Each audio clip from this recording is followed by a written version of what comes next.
वर्ष में प्रवेश करने जा रहे हैं जो अपने अंदर नई संभावनाओं को संजोए हुए है। 2024 की कुछ खट्टी मीठी यादों के साथ हम नव वर्ष में प्रवेश करेंगे। कुछ रिश्ते जो पिछले साल जुड़े उन नए रिश्तों के साथ आगे बढ़ेंगे।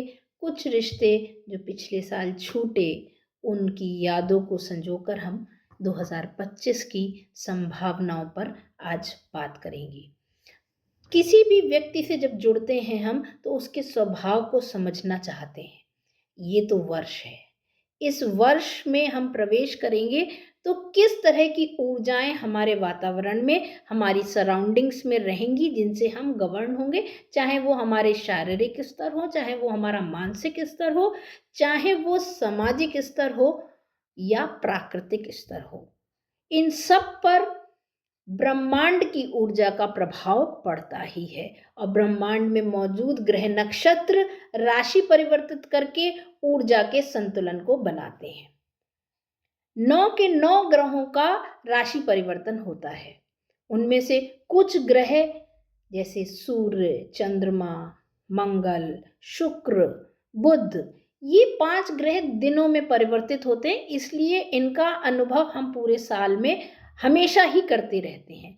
पर कुछ ग्रह लंबे समय अंतराल बाद राशि परिवर्तित करते हैं और उनको लंबे समय तक एक राशि में विराजमान भी रहते हैं, तो उनका अनुभव जब हम करते हैं तो एक लंबे समय के लिए वो प्रभाव हमारे जीवन में बना रहता है। जैसे शनिदेव राशि परिवर्तित करेंगे इस 2025 में, वहीं राहु और केतु जो पिछले वर्ष 2024 में राशि परिवर्तन नहीं हुआ उनका भी राशि परिवर्तन होगा, यानी वे दूसरी राशि में प्रवेश करके संचरण आरंभ करेंगे। वहीं देवगुरु बृहस्पति अतिचारी होकर 2025 में राशि परिवर्तित करेंगे। तो इन सब यानी 9 के 9 ग्रह 2025 में राशि परिवर्तित करेंगे और इनका प्रभाव हमको देखने को मिलेगा।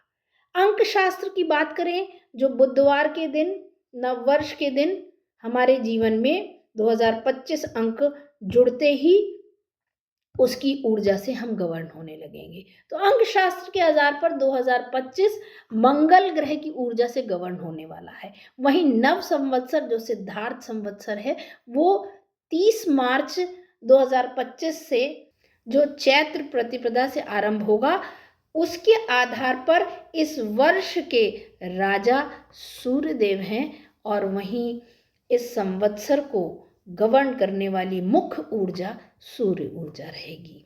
तो अंक शास्त्र की बात कर लें, 2025 की बात करें और नव संवत्सर की बात करें तो इन दोनों के हिसाब से मंगल और सूर्य के अधीन रहने वाला है ये साल। और इस साल में 9 के 9 ग्रह राशि परिवर्तन भी करेंगे। शनिदेव के राशि परिवर्तन की वजह से कुछ राशियों की साढ़े साती समाप्त होगी, उनके साढ़े साती के चरण बदलेंगे, ढैया समाप्त होगी। वहीं कुछ राशियों की साढ़े साती आरंभ होगी, चरण बदलेंगे और ढैया आरंभ होगी। शनिदेव 29 मार्च 2025 को राशि परिवर्तित करेंगे। ये राशि परिवर्तित करके कुंभ से निकलकर मीन में विराजमान होंगे। जल तत्वीय राशि देवगुरु बृहस्पति की राशि में शनिदेव विराजमान होंगे और 29 मार्च से ही मकर राशि की साढ़े साती समाप्त होगी। वहीं मेष राशि की साढ़े साती आरंभ होगी। साढ़े साती का प्रथम चरण मेष राशि के लिए आरंभ हो जाएगा। वहीं मीन राशि के लिए साढ़े साती का द्वितीय चरण आरंभ रहेगा और कुंभ राशि के लिए साढ़े साती खत्म होने पर आ रही होगी, यानी 2.5 साल का तृतीय चरण आरंभ होगा। इस तरह से मकर राशि साढ़े साती के प्रभाव से मुक्त होगी, मेष राशि साढ़े साती के प्रभाव में आएगी। मीन राशि का द्वितीय चरण होगा, इसलिए अधिक सावधानी की आवश्यकता है। कुंभ राशि के लिए तृतीय चरण होगा साढ़े साती का, यानी उतरती हुई साढ़े साती कुंभ राशि की होगी। वहीं कर्क और वृश्चिक राशि की ढैया समाप्त होगी, सिंह और धनु राशि की ढैया आरंभ होगी। इसमें सिंह राशि को विशेष रूप से ध्यान रखने की आवश्यकता है। साढ़े साती के प्रभाव की बात करें, शनि के प्रभाव की बात करें, खैर राशियों पर क्या प्रभाव पड़ेगा इसका विस्तार से हम इसकी चर्चा करेंगे अगले वीडियो में। पर इस वर्ष कौन से बड़े राशि परिवर्तन हो रहे हैं इसके बारे में हम जान रहे हैं। 18 मई को राहु और केतु राशि परिवर्तित करेंगे। राहु कुंभ राशि में प्रवेश कर जाएंगे, वहीं केतु सिंह राशि में प्रवेश कर जाएंगे। तो ये राशि परिवर्तन भी बहुत इम्पॉर्टेंट होगा क्योंकि ये आने वाले 18 महीनों तक यहाँ विराजमान रहेंगे। तो राहु और केतु का प्रभाव भी हमारे जीवन पे किस तरह से पड़ेगा इसको भी समझेंगे। वहीं देवगुरु बृहस्पति 14 मई को 2025 में परिवर्तन करेंगे और मिथुन राशि में वृष से निकलकर मिथुन राशि में प्रवेश करेंगे। तो ये प्रभाव भी हमारे जीवन में किस तरह से हमारी परिस्थितियों को परिवर्तित करेगा इसकी बात करेंगे। पर मुख्यतः सूर्य की गवर्नेंस में, मंगल की गवर्नेंस में है तो कहीं ना कहीं क्रोध, ईगो लोगों का, आपसी टकराव लोगों का बढ़ेगा। पर जहाँ पे जो लोग फोकस्ड होंगे अपने करियर को लेकर, अपनी एक दिशा के लिए प्रयासरत रहेंगे कि जिनको जो अचीव करना है उस दिशा में ही प्रयास कर रहे हैं, तो डेफिनेटली अनगिनत संभावनाएं मिलेंगी और बहुत बड़ी सफलता वो अर्जित कर सकते हैं। खासकर विद्यार्थी वर्ग के लिए ये साल विलक्षण रहेगा। जो लोग पढ़ाई, सिलेक्शन या जॉब में रोज नए चैलेंजेस फेस करते हैं और कहीं ना कहीं विफलता का अनुभव करते हैं, सक्सेसफुल नहीं रहते, उनका सक्सेस रेट औरों के कंपैरेटिव कम रहता है, उनके लिए ये साल भरपूर सहयोग देगा। बस परिवर्तन क्या लाना है कि कहीं ना कहीं अपने हर काम को अनुशासन से करना है, एक डिसिप्लिन्ड मैनर को अपनाना ही पड़ेगा इस साल में। और दूसरा पॉजिटिव थॉट, जितना आप पॉजिटिव सोच कर कार्य करेंगे उतना ही पॉजिटिव ये साल भी आपको देगा। कहीं ना कहीं सूर्य की गवर्नेंस एक बहुत बड़े पॉजिटिव ऑरा को डेवलप करती है।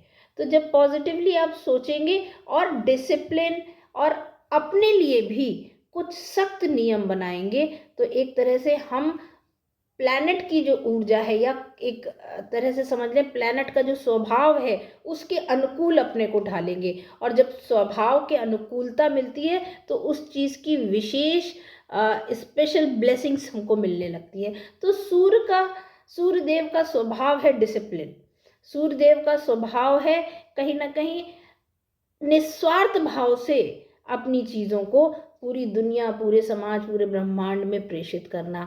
तो आप भी अगर अपने मन में निस्वार्थ भाव और डिसिप्लिन लाते हैं, हर काम में फोकस्ड होते हैं, प्लस जितना भी आप धार्मिकता से जुड़ते हैं, जो भी पूजा पाठ, जो भी नियम अनुष्ठान आप अपने जीवन में करते हैं, चाहे वो विद्यार्थी वर्ग हो या जॉब से रिलेटेड लोग परेशान हो या सरकारी जॉब या गवर्नमेंट जॉब में सिलेक्शन की बात हो, उन सब के लिए मूल मंत्र है पॉजिटिव थॉट, डिसिप्लिन्ड मैनर और फोकस्ड लाइन।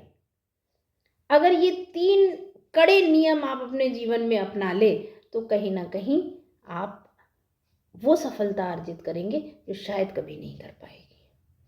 और सूर्य का साल है इसलिए भी मंगल की त्वरित एनर्जी को भी हमको लेना है, इसलिए कोई ना कोई जीवन में आध्यात्मिक आचरण ज़रूर अपनाइए। अगर हो सके तो माँ दुर्गा की या आदि शक्ति की उपासना या मंत्र को जीवन में लाइए, सूर्य उपासना को जीवन में लाइए या विष्णु उपासना को जीवन में लाइए।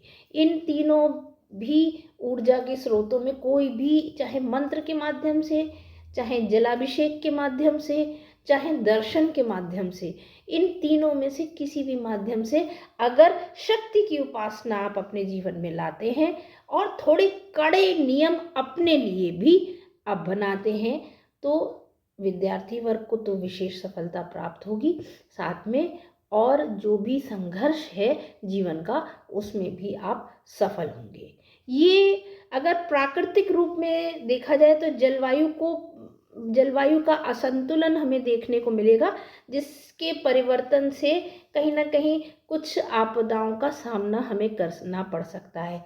इसलिए जितना उत्तरदायित्व हम अपने जीवन के लिए अपने ऊपर महसूस करते हैं, उतना उत्तरदायित्व अगर हम प्राकृतिक एनवायरनमेंट को भी ठीक रखने के लिए अनुभव करने लगेंगे, तो ये साल कहीं न कहीं जो है विपरीत परिस्थितियों को कामयाबी से निकालने में सफल होगा। इसलिए प्राकृतिक रूप से अपने को संतुलित करना, प्रकृति को कुछ ना कुछ देना, ये एक नियम हमें नए साल में बनाना चाहिए। नहीं तो जलवायु की प्रतिकूल परिवर्तन, प्रतिकूल अवस्थाएं हमारे जीवन को परेशान कर सकती हैं। देश में न्यायिक व्यवस्था की बात करें तो सैन्य शक्ति को और कहीं ना कहीं न्यायिक व्यवस्था को बड़े चैलेंजेस इस वर्ष देखने को मिल सकते हैं।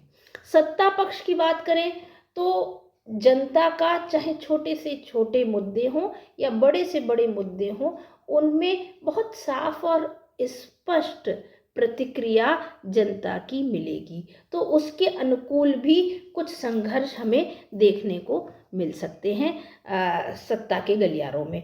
बड़े समीकरण सत्ता के गलियारों में होते हुए दिखेंगे। न्यायिक व्यवस्था जो है वो कहीं ना कहीं नए चैलेंजेस को फेस करती हुई दिखेगी। वहीं व्यापार की बात करें देश में, तो व्यापारिक वृद्धि और विस्तार जो है इस बार नेशनल और इंटरनेशनल लेवल पर होने वाला होगा। छोटे कुटीर उद्योग है या नए स्टार्टअप है, उनके लिए ये साल विलक्षण होगा। आप कहीं ना कहीं छोटी कंपनी के फॉर्म में हैं या छोटे स्तर पे भी हैं, तो भी आप बड़ी कंपनीज या गवर्नमेंट टेंडर्स के से लिंक्ड होकर एक बड़े व्यापारिक धारा में जुड़ने में सफल होंगे, क्योंकि ये साल कहीं ना कहीं नेशनल और इंटरनेशनल ग्रोथ का है। तो वो उस धारा में व्यापारी वर्ग अगर जुड़ेगा तो अभूतपूर्व सफलता प्राप्त होंगे। नए स्टार्टअप को नई ग्रोथ मिलेगी और कहीं ना कहीं वो आयाम आप पा सकेंगे जो आप state level, national level, international level तक जाना चाहते हैं, वो किसी भी तरह का उद्योग हो। रिसर्च वर्क हमारे सामने या नए अनुसंधान जो है मेडिकल फील्ड में मिलेंगे, कहीं ना कहीं पावर फील्ड में मिलेंगे, और ये सारे अनुसंधान हमको एक नया आयाम देंगे, हमारे देश को एक नया आयाम देंगे। तो ये साल अनुसंधानों का है, रिसर्च वर्क का है और उनके स्टेब्लिशमेंट का है। ये साल नए नए जो इक्विपमेंट्स हैं उनकी मैन्युफैक्चरिंग का जो सेक्टर है वो बढ़ेगा। ट्रेड का सेक्टर जो है वो बढ़ेगा। ये ट्रेड लैंड ट्रेडिंग भी हो सकती है और कहीं ना कहीं शेयर मार्केट के लिए भी ये साल बेहतरीन जाने वाला है। लंबे उतार चढ़ाव तो अक्सर देखने को मिलते ही हैं, पर ऑल ओवर जो है वो गेन और प्रॉफिट रहेगा। पर बस दिक्कत तो इतनी सी है कि हम अपने दायित्वों को समझते जाएं। हमारे मानसिक स्तर के कुछ दायित्व हैं जो ये साल आपसे मांगेगा पॉजिटिव थॉट्स के बारे में, कि आप सकारात्मक सोच अपनी बढ़ाएं। संघर्ष और तार्किक शक्ति को सकारात्मकता से यूज करें, क्योंकि इस वर्ष में तार्किक शक्ति बहुत बढ़ेगी लोगों की। अगर ये तर्क आपने अनैतिक ढंग से, अनैतिक आचरण के तहत आपने करा तो ये विद्रोह का स्वरूप लेगी। पर यहीं अगर पॉजिटिव थॉट और पॉजिटिव चीज़ों के लिए ये तार्किक प्रसंग आपने रखा तो डेफिनेटली सूर्यदेव की कृपा आपको प्राप्त होगी। और जो शनि का गोचर परिवर्तित हो रहा है वो भी संघर्ष की बजाय आपको स्थायित्व देगा। प्राकृतिक रूप से जो आपदा या परेशानी हम इस वर्ष को एक संभावना बनती हुई देख रहे हैं कि शायद हमको झेलनी पड़ सके, तो उसके लिए अपनी दिनचर्या को नियमित रखिए, पॉजिटिव और इम्यूनिटी इंक्रीजिंग वाली डाइट लीजिए और सूर्य ऊर्जा अवश्य ग्रहण करनी चाहिए। आदि शक्ति के पूजन से इस वर्ष अवश्य जुड़ना चाहिए। अब आगे जानेंगे कि 2025 यानी नववर्ष प्रत्येक राशि के लिए कैसा जाने वाला है। प्रत्येक राशि को कौन सी सकारात्मक ऊर्जा इस वर्ष प्राप्त होगी और किन के लिए, किन परिस्थितियों के लिए इन राशियों को किस तरह की रेमेडीज को फॉलो कर कर अपने को तैयार रखना होगा। तो राशियों के आधार पर 2025 का विवरण हम अगले वीडियो में प्राप्त करेंगे। तब तक के लिए जय श्री हरि। खूब खुश रहिए, प्रसन्न रहिए, नाम जप में रत रहिए। अपने आप को धार्मिक अनुष्ठानों या धर्म से अवश्य जोड़िए। नववर्ष आप सबके लिए मंगलमय हो। जय श्री हरि।